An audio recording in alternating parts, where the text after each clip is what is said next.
आठवां चैप्टर मानव पर्यावरण अन्योन्यन क्रिया उष्णकटिबंधीय एवं उपोष्ण प्रदेश। रेणुका बहुत उत्साहित थी। उनके चाचा श्रीकांत लगभग 4 महीनों के बाद आज घर में थे। वह एक वन्यजीव फोटोग्राफर थे तथा बहुत यात्रा करते थे। बहुत छोटी उम्र से ही रेणुका की रुचि वन्यजीव एवं वनों में थी।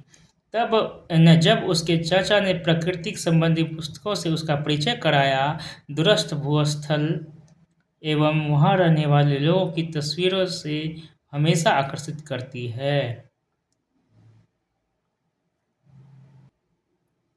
रेणुका, इन तस्वीरों में तुम विश्व के विभिन्न भागों के लोगों को देख सकती हो। इनमें कुछ शुष्क रेगिस्तान से हैं, कुछ बर्फीले प्रदेशों से एवं कुछ गर्म नम वर्षा वनों से हैं। वे मुझसे कितना अलग दिखते हैं, रेणुका ने कहा। वे देखने में भले ही अलग हो, लेकिन उनके भोजन, कपड़ा एवं मकान जैसी जीवन की मूल आवश्यकताएं हमारे समान ही है, श्रीकांत चाचा ने यह बताया। उनके बच्चे भी शायद तुम्हारी ही तरह खेलते हैं, कभी झगड़ते हैं, फिर समझौता कर लेते हैं, गाते हैं, नाचते हैं और घरेलू कार्यों में अपने परिवार की मदद करते हैं। वे प्रकृति के करीब रहते हैं एवं जीवन की शुरुआत में ही प्रकृति की देखभाल करना सीख जाते हैं। वे मछली पकड़ना एवं वनों से सामग्री एकत्र करना सीख जाते हैं। अध्याय 8, 9 एवं 10 में आप विश्व के विभिन्न प्राकृतिक प्रदेशों के निवासियों के जीवन के बारे में सीखेंगे। क्या आप जानते हैं, जब स्पेन के अन्वेषकों ने इस नदी की खोज की, तब सिर पर सुरक्षा कवच यानी कि हेडगियर एवं घास के स्कर्ट पहने हुए कुछ स्थानीय आदिवासियों ने उन पर आक्रमण किया। इन आक्रमणकारियों ने उन्हें प्राचीन रोमन साम्राज्य के अमेजोन्स नामक महिला योद्धाओं के आक्रामक समूह की याद दिला दी। इस प्रकार यहाँ का नाम अमेजन पड़ा। अमेजन बेसिन में जीवन। अमेजन बेसिन के विषय में जानने से पहले हम मानचित्र 8.2 देख लेते हैं। इनके बारे में बताया गया है, ये देख लेते हैं।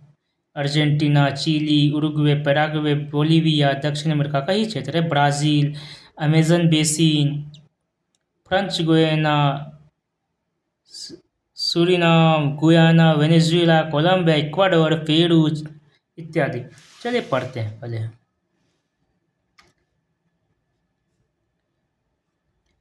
ध्यान दें कि उष्णकटिबंधीय प्रदेश कर्क रेखा और मकर रेखा के मध्य स्थित होता है। उष्णकटिबंधीय क्षेत्र कहाँ होता है? कर्क रेखा एवं मकर रेखा के मध्य स्थित होता है। भूमध्य रेखा के 10 डिग्री उत्तर से, भूमध्य रेखा के 10 डिग्री उत्तर से, ना ये हुआ 10 डिग्री है ना, उत्तर से क्या होता है? 10 डिग्री दक्षिण के मध्य के भाग को भूमध्य रेखीय प्रदेश कहा जाता है। 10 डिग्री उत्तर, 10 डिग्री को भूमध्य रेखीय प्रदेश कहा जाता है। इसी के बीच में हमारा आता है अमेजन बेसिन। इसी के बारे में पढ़ेंगे।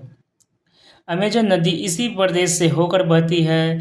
ध्यान दें कि यह पश्चिम में पर्वतों से निकलकर पूर्व में अंध महासागर में कैसे पहुंचती है। आपको पता है कि अमेजन बेसिन कहाँ स्थित है? तो भूमध्य रेखा में, यानी कि 10 डिग्री उत्तर से 10 डिग्री दक्षिण के बीच है।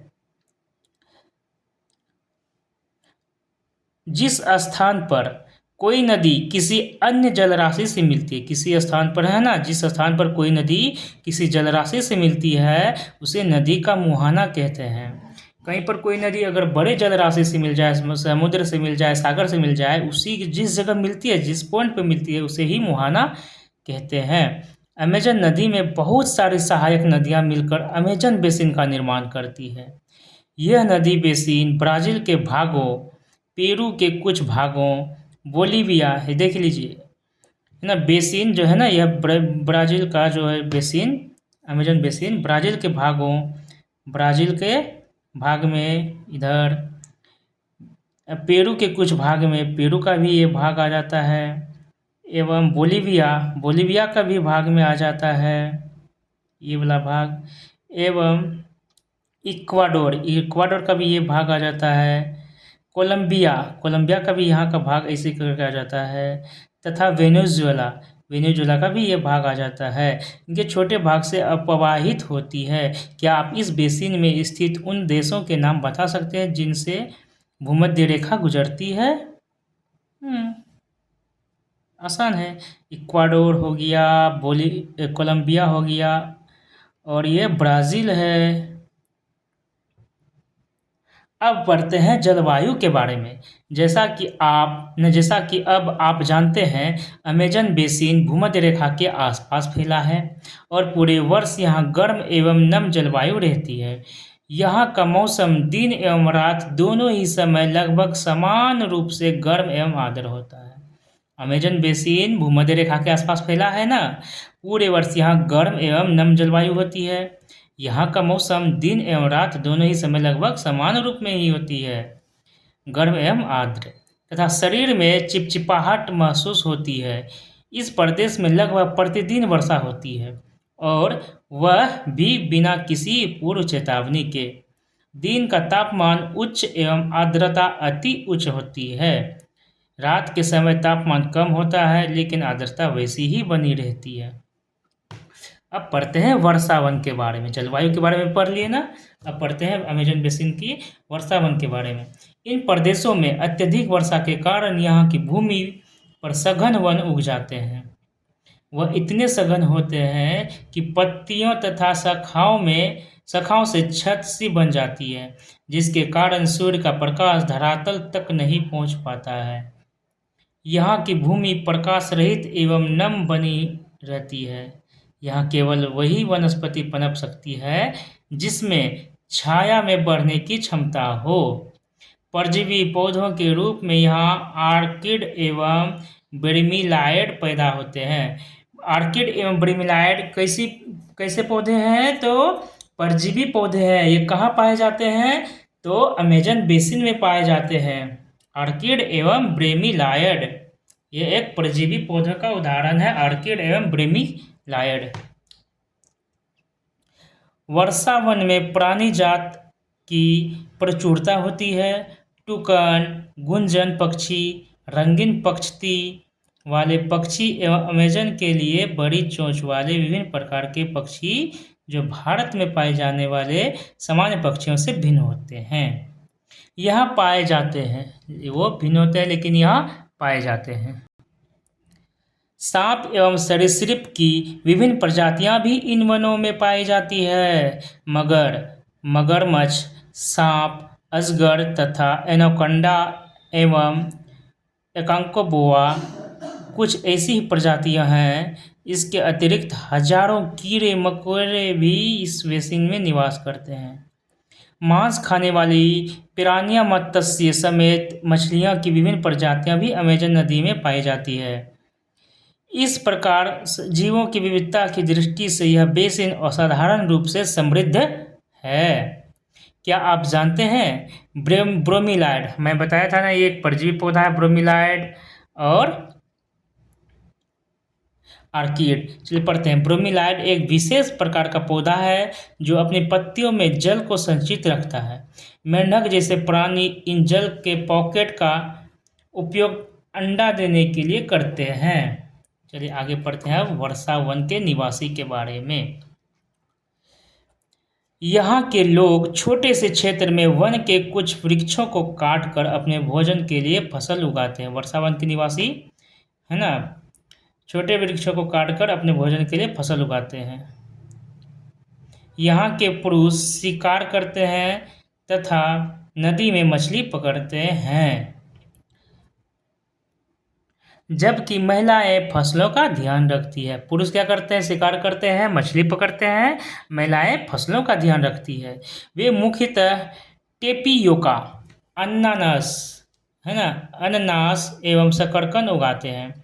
टेपियोका, अनानास एवं शकरकंद उगाते हैं क्योंकि मछली या शिकार मिलना अनिश्चित होता है। ऐसे में महिलाएं ही अपनी उगाई साग सब्जियों से अपने परिवार का भरण पोषण करती है। वे कर्तन एवं दहन कृषि पद्धति का प्रयोग करते हैं। कर्तन एवं दहन जो है कृषि का पद्धति है, उनका प्रयोग करते हैं वहाँ के रहने वाले निवासी। कहाँ के? अमेज़न बेसिन के। इनका मुख्य आहार मेनियोक है। इनका मुख्य आहार क्या है? मेनियोक है। जिसे कसाबा भी कहते हैं। यानी कि अमेजन बेसिन के निवासियों का मुख्य आहार क्या है? मेनियोक, जिसे कसावा भी कहते हैं, तथा यह आलू की तरह जमीन के अंदर पैदा होते हैं। कसावा या मेनियोक आलू की तरह जमीन के अंदर पैदा होते हैं। ये चींटियों की रानी एवं अंडकोश भी खाते हैं। कॉफी, मक्का एवं कोको जैसी नकदी फसल भी यहाँ उगाई जाती है।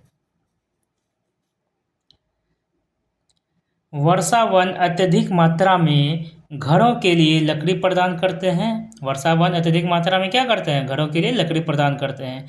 कुछ परिवार मधुमक्खी के छत्ते के आकार वाले छप्पर के घरों में रहते हैं, जबकि कुछ लोग मलोका कहे जाने वाले बड़े अपार्टमेंट जैसे घरों में रहते हैं, जिनकी छत तीव्र ढलान वाली होती है। तो बोला जाएगा क्वेश्चन में कि मलोका क्या है? तो मलोका है ये अपार्टमेंट जैसे घर है ना, अपार्टमेंट है, जबकि कुछ लोग मलोका कहे जाने वाले बड़े अपार्टमेंट जैसे घरों में रहते हैं। तो मतलब मलोका आदमी का रहने का एक अपार्टमेंट या घर है, जिनकी छत कैसी होती है? तो तीव्र ढलान वाली होती है। अमेजन बेसिन के लोगों का जीवन धीरे धीरे बदल रहा है। पुराने समय में वन के अंदर पहुंचने के लिए नदी मार्ग की ही एकमात्र उपाय था। 1970 में ट्रांस अमेजन महामार्ग बनने से 1970 में ट्रांस अमेजन महामार्ग बनने से वर्षा वन के सभी भागों तक पहुंचना संभव हो गया। अनेक स्थानों पर पहुंचने के लिए हवाई जहाज़ों तथा हेलीकॉप्टर का उपयोग किया जाता है। इस प्रक्रिया के फलस्वरूप वहां की मूल आबादी को उस क्षेत्र से बाहर निकालकर नए क्षेत्र में बसना पड़ा, जहां वे अपने पौराणिक तरीके से खेती करते रहते हैं। विकास की गतिविधियों के कारण जैविक विविधता वाले वर्षा वन धीरे धीरे नष्ट हो रहे हैं। ऐसा अनुमान है कि प्रतिवर्ष अमेजन बेसिन के वर्षा वन का बड़ा भाग लुप्त होता जा रहा है। क्यों? क्योंकि विकास की गतिविधियों के कारण जैविक विविधता वाले वर्षा वन धीरे धीरे नष्ट हो रहे हैं। इसीलिए अनुमान लगाया कि प्रतिवर्ष अमेजन बेसिन के वर्षा वन का बड़ा भाग लुप्त होता जा रहा है। आप देख सकते हैं कि वर्षा वनों के लुप्त होने से व्यापक प्रभाव होता है। वर्षा के कारण मिट्टी की ऊपरी परत बह जाती है ना? वर्षा के कारण मिट्टी की ऊपरी परत क्या हो जाती है? बह जाती है एवं सघन एवं बंजर भूमि में बदल जाता है। इस प्रकार हमारा जो अमेजन बेसिन के बारे में पढ़ना था सारा हमने अच्छी तरह से पढ़ लिया। मलोका क्या है? अपार्टमेंट है, घरों का लोगों का रहने का। कॉफ़ी, मक्का एवं कोको अमेजन बेसिन में वहाँ के निवासियों द्वारा उगाए जाने वाला फसल है, और उनका मुख्य आहार क्या है? मोनियाक है, जो कि ये खुद मोनियाक भी एक कंदमूल है जो कि धरती के अंदर उपजाया जाता है। कर्तन एवं दहन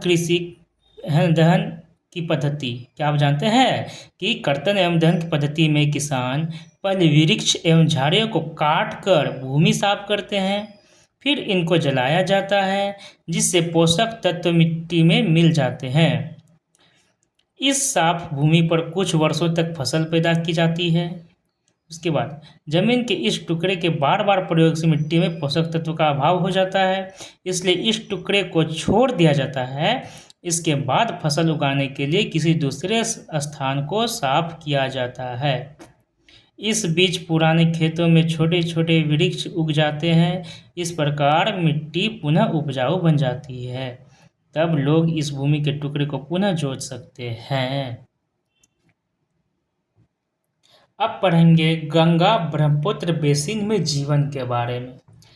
गंगा तथा ब्रह्मपुत्र की सहायक नदियां मिलकर भारतीय उपमहाद्वीप में गंगा ब्रह्मपुत्र बेसिन का निर्माण करती है।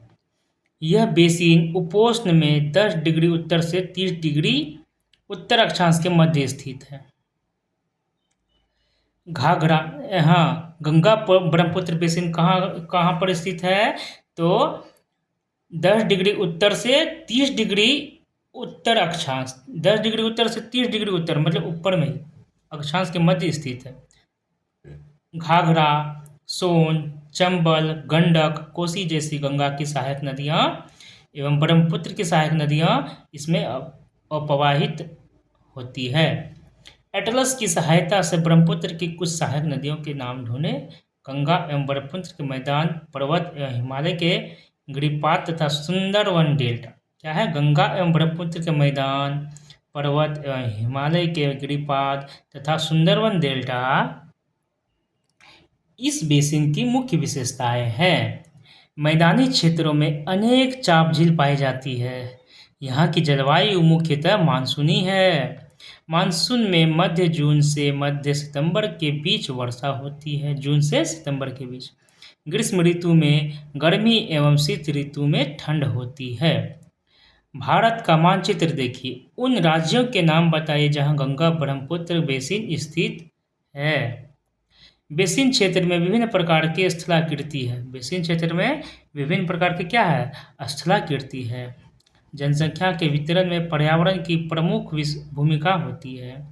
तीव्र ढाल वाले पर्वतीय क्षेत्र बसने के लिए प्रतिकूल है। अतः गंगा ब्रह्मपुत्र बेसिन के पर्वतीय क्षेत्र में कम लोग रहते हैं। मानव प्रवास के लिए मैदानी क्षेत्र सबसे उपयुक्त है। मानव के प्रवास के लिए मैदानी क्षेत्र सबसे उपयुक्त है। अतः यहाँ जनसंख्या घनत्व अधिक है। यहाँ की मिट्टी उपजाऊ है। जिन स्थानों पर फसल उगाने के लिए समतल भूमि उपलब्ध है, वहाँ के लोगों का मुख्य व्यवसाय कृषि ही है। धान यहाँ की मुख्य फसलें हैं। गंगा ब्रह्मपुत्र बेसिन की मुख्य फसलें कौन सी है? तो धान है। क्योंकि धान की खेती के लिए पर्याप्त जल की आवश्यकता होती है। यह उसी क्षेत्र में उगाया जाता है जहाँ अधिक वर्षा हो। यहाँ उगाई जाने वाली अन्य फसलें हैं गेहूँ, मक्का, ज्वार, चना एवं बाजरा। गन्ना एवं जूट जैसी नकदी फसलें भी उगाई जाती है। मैदान के कुछ क्षेत्रों में केले के बागान भी देखे जाते हैं। पश्चिम बंगाल एवं असम में चाय के बागान मिलते हैं। बिहार एवं असम के कुछ भागों में सिल्क के कीड़ों का संवर्धन कर सिल्क का उत्पादन किया जाता है। मंद ढलान वाले पर्वतीय एवं पहाड़ियों पर वेदिकाओं में फसल उगाई जाती है ना। हमारा गंगा ब्रह्मपुत्र नदी बेसिन का जो है मुख्य फसल क्या है? धान है। और अन्य फसल क्या है? गेहूँ है, मक्का है, ज्वार है, चना है, बाजरा है। एवं नकदी फसल भी उगाए जाते हैं जो कि गन्ना एवं जूट है। पश्चिम बंगाल एवं असम में चाय के बागान मिलते हैं, तो वहीं बिहार एवं असम में सिल्क के कीड़ों का संवर्धन करके सिल्क का उत्पादन किया जाता है। मंद ढलान वाले पर्वतीय एवं पहाड़ियों पर वेदिकाओं में फसलें उगाई जाती है। विभिन्न भू आकृतियों के अनुसार वनस्पति में भी विभिन्नता पाई जाती है। विभिन्न भू आकृतियों के अनुसार, जैसे भू आकृति में विभिन्नता पाई जाती है तो उस प्रकार वनस्पति में भी विभिन्नता पाई जाती है। गंगा ब्रह्मपुत्र के मैदानों में सागवान, साखू एवं पीपल के साथ उष्णकटिबंधीय पर्णपाती पेड़ भी पाए जाते हैं। ब्रह्मपुत्र के मैदानी क्षेत्रों में घने बांस के घने झुरमुट पाए जाते हैं। ब्रह्मपुत्र के मैदानी क्षेत्रों में क्या होता है? घने बांस के घने झुरमुट। डेल्टा क्षेत्र मैंग्रोव वन से घिरा होता है। जहाँ पे डेल्टा बनता है ना, वहाँ पे मैंग्रोव वन से घिरा होता है।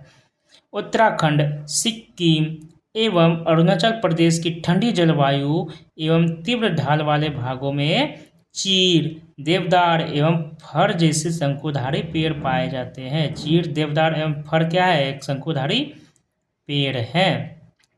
यहाँ पे आया है एक शब्द जनसंख्या घनत्व। ये क्या होता है कि जनसंख्या घनत्व का अर्थ है 1 वर्ग किलोमीटर क्षेत्र में रहने वाले लोगों की संख्या, है ना। 1 वर्ग में 1 किलोमीटर का जो स्क्वायर किलोमीटर होता है, वहाँ पर जितने लोग रहते हैं उसी को जनसंख्या घनत्व कहा जाता है। उदाहरण के लिए उत्तराखंड का जनसंख्या घनत्व 189 है, जबकि पश्चिम बंगाल का 1029 तथा बिहार का 1102 है।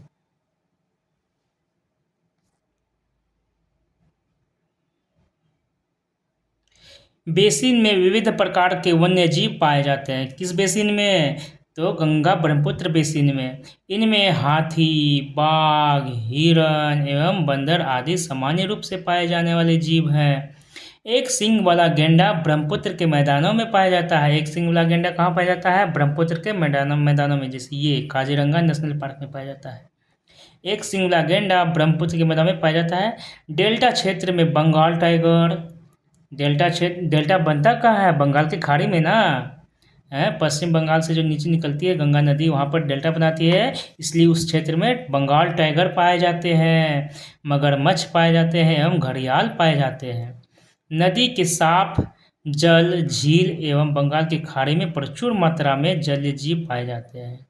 रेहू, कतला एवं हिल्सा मछलियों की सबसे लोकप्रिय प्रजाति भी गंगा ब्रह्मपुत्र नदी बेसिन में पाई जाती है। मछली एवं चावल इस क्षेत्र में रहने वाले लोगों का मुख्य आहार है। क्या आप जानते हैं कि वेदिकाओं का निर्माण खड़ी ढलानों पर समतल सतह बना कर कृषि करने के लिए होता है? ये वेदिका कृषि होती है, जिसको हम सीढ़ीनुमा खेती भी कहते हैं। ढलान को इसलिए हटाया जाता है कि जल का प्रवाह तीव्रता से ना हो।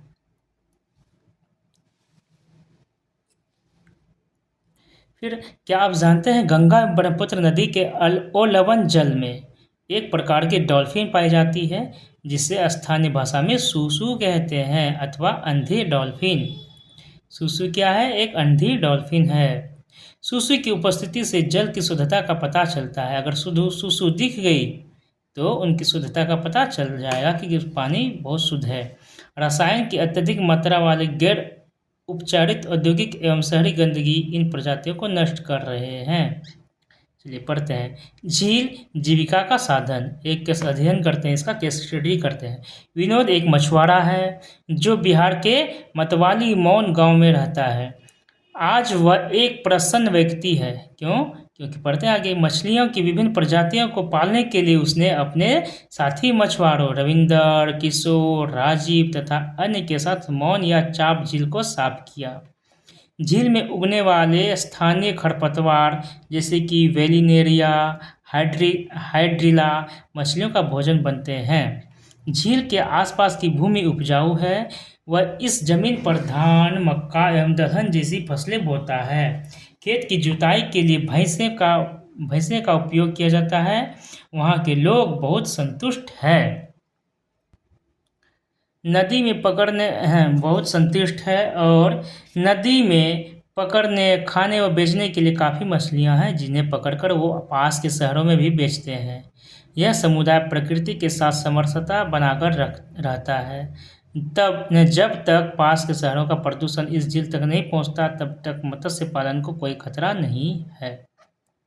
क्या आप जानते हैं सार्वभौमिक स्वच्छता कवरेज प्राप्त करने और स्वच्छता पर ध्यान केंद्रित करने के प्रयासों में तेजी लाने के लिए भारत के प्रधानमंत्री ने 2 अक्टूबर 2014 को स्वच्छ भारत मिशन का शुभारंभ किया।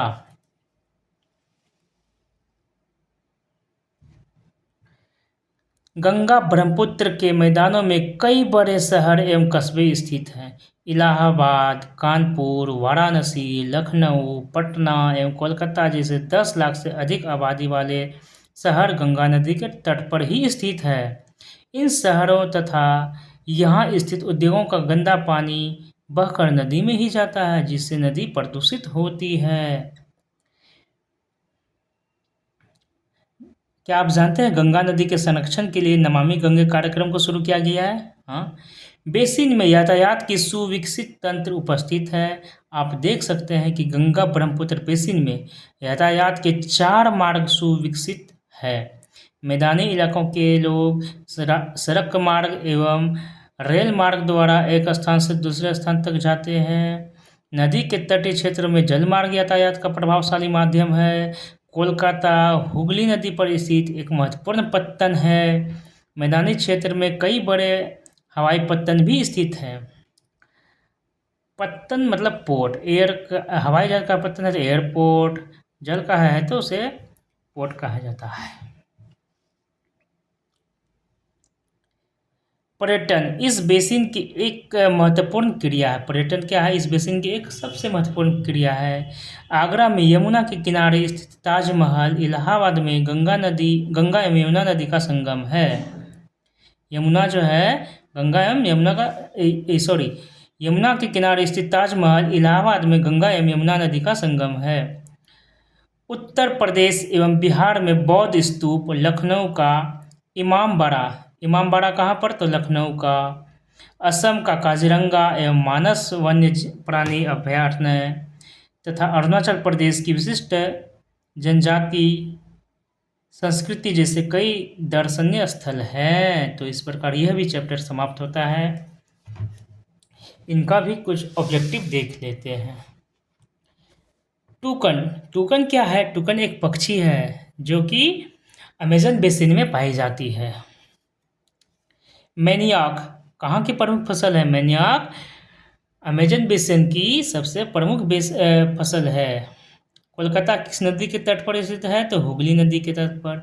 देवदार एवं फर किसके प्रकार है? तो शंकुधारी वृक्ष के प्रकार है और ये कहाँ पाए जाते हैं? तो ठंडी क्षेत्रों में। बंगाल टाइगर कहाँ मिलते हैं? तो डेल्टा क्षेत्रों में मिलते हैं। निम्नलिखित स्तंभों को मिलाकर सही जोड़े बनाना है। पढ़ते हैं। सूती वस्त्र, मलोका, मलोका क्या है? तो यह हम बताए थे ना, यह एक अपार्टमेंट है जहाँ पे लोग रहते हैं। या ढालू छत, इनका छत क्या था? ढालू होता है, जो कि मलोका का यहाँ आ जाएगा। पिरान्या, पिरान्या एक मछली है जो कि अमेज़न बेसिन में मिलता है और यह मांस खाती है। रेशम कीट, रेशम कीट क्या है? तो रेशम कीट पालन से जुड़ा हुआ है। काजीरंगा असम में पाया जाता है। सूती कपड़े है ना, सूती कपड़े क्या है? हमारे गंगा के मैदानी क्षेत्रों में सूती कपड़े पाए जाते हैं। चलिए खत्म हुआ इस प्रकार। तो मिलते हैं अब अगले चैप्टर में।